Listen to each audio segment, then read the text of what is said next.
that they're helping people kill our troops. We're going after them, even if they're in your own house. And Malachi said, okay.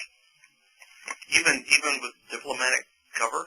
Even on diplomatic turf? You lose your diplomatic status if you're engaged in acts of war. I sure hope we got the evidence of that when we went in.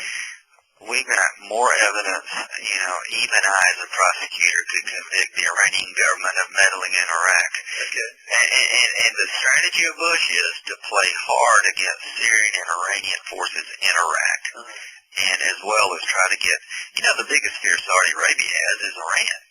If you ask Saudi Arabia, what do you fear the most? Right. Is an empowered Iran. And we're trying to get them more involved in helping us get a deal between the Sunnis and the Shias on the oil. So and at the end of the day, I'm a military lawyer. Yeah.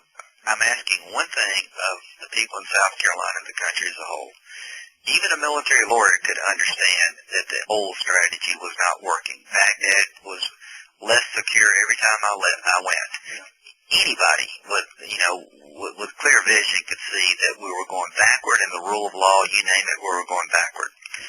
General Petraeus is the architect, one of the architects of this new strategy. We gave Casey and Abzai everything they needed to do the job as they saw it. All I'm asking of the Congress and people at home is listen to this new general, who I have confidence in, who believes this plan will work, who will testify that he needs more assets because of this new. This is not doing the same thing with more people. This is a fundamentally different strategy. Give him a chance to make the case for this plan. And if you don't have confidence in him, fine. But to preempt him being able to make the case is all politics. Do you think that the Congress is going to stop this plan?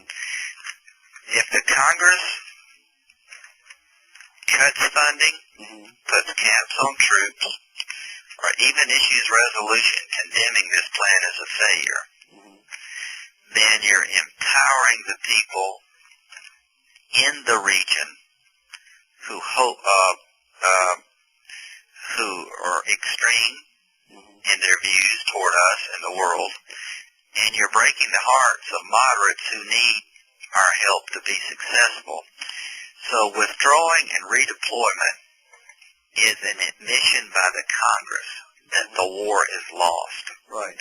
The worst thing we could do in terms of compounding mistakes, and the biggest mistake is not having enough people on the ground to provide security. You don't compound that mistake by declaring the war lost when it's not yet lost, and it is a war we can't afford to lose. So I hope the Congress will slow down, not let the bloggers push us into a short-term political action that will have long-term consequences. And I ask one simple thing, this is not hard. You may not believe Lindsey Graham has got his act together about how to win in Iraq. You may not believe George Bush has his act together about winning in Iraq. But please listen to the new combat commander who has devised a new strategy fundamentally different, and hear out General Petraeus. He looks impressive. Beyond belief. And what happens when more troops go into Iraq? More deaths. If this strategy is successful, there will be more fighting in Iraq, not less.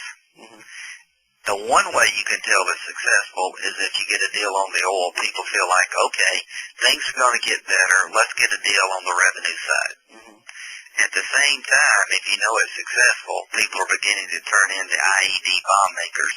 And the third thing is that the extremists see us coming, see the Iraqis coming, and they start fighting openly. Because there are plenty of them over